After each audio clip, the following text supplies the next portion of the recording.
Today we're discussing how to have natural faith conversations, otherwise known as evangelism. And the goal over the next few weeks is to give you guys and gals some ways of doing evangelism that you may not have thought of, all the things that go into that, to have those natural faith conversations. So we're going to do some short videos that will hopefully help you with those conversations.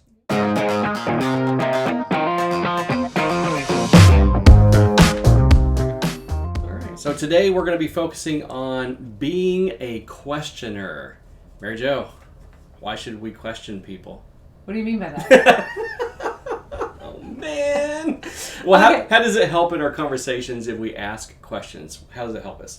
Well, see, just like there, it helps us to have clarification of what a person believes. So, but let's back up a little bit. Okay, let's back up a little bit. So, the opposite of being a questioner would be a non-questioner.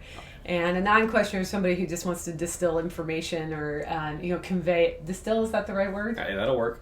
They want to give it out. Give it out. So being a questioner helps in a lot of ways in a conversation. And one, it shows that you're actually curious about the other person, that you have an authentic interest in who they are, what they believe, where they're at in life. And that's important for developing the kind of relationship that would be one that's conducive to evangelism, where somebody's opening up about the most important things of life, right? And that's what we hope to talk to them about, Jesus. That's the goal. Yeah, so the most important things in life, like what do you believe about God? So it helps with, creating a relationship in which evangelism can unfold. And by asking, you want me to keep going? Yeah, keep going. Yeah. Do you want to add to that? No, I have no questions. So by asking the questions, you get clarification, which was what I was just joking around about earlier, but it's a real thing.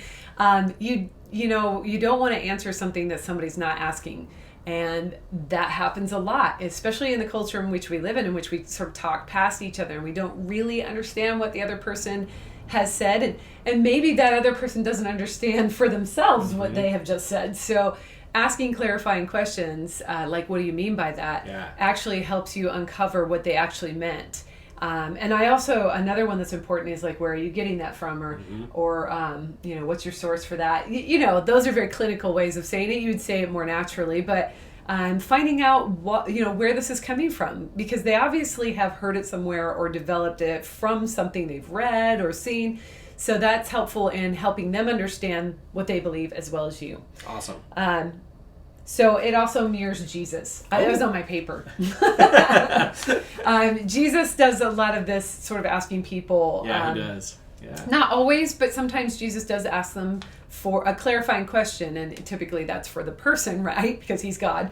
But it's a good... It's not like Jesus didn't know the answer, so why is he asking the question, right? Yeah, right. Yeah. So, but it does model for us a good way of communicating with people by, when you ask questions, you help uncover truths that can lead you into deeper conversations and the biggest questions of life. Yeah, and sometimes when somebody asks us a question, in our answer, we hear it coming out of our mouth, and we're going, oh, is that really what I believe? It helps us to clarify that. So I love that. I love that you've made that a thing. So it helps us to uncover truth of people's beliefs, and it also reveals our motives.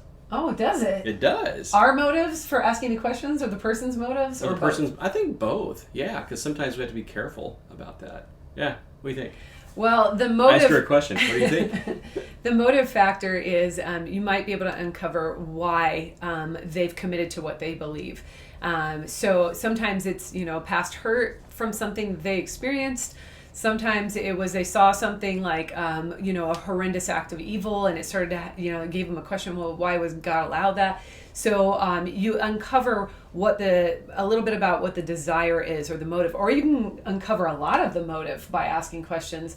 Sometimes people will give you what Tim Muehlhoff calls a poetic moment. You get a peek into their soul, like what's actually fueling the doubt or the questions that they have. And so asking questions will get you there. Awesome.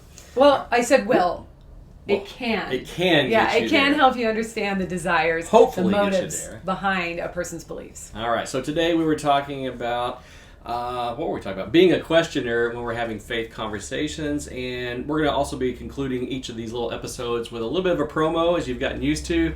Today, we're going to re-emphasize Savvy, savvy.org, savvy.org. We premiered this past Sunday, and then the first video is out all over the place, Instagram, Facebook, and other places too. So go to savvy.org and check it out. This stuff is amazing. Oh, and don't just go there, pass it along. Pass it along. Tell your friends, tell grandma and grandpa, tell your cousins, tell the neighbor, tell the mailman, tell the Amazon Prime man about savvy.org. Anything you want to add to that? That's all, folks.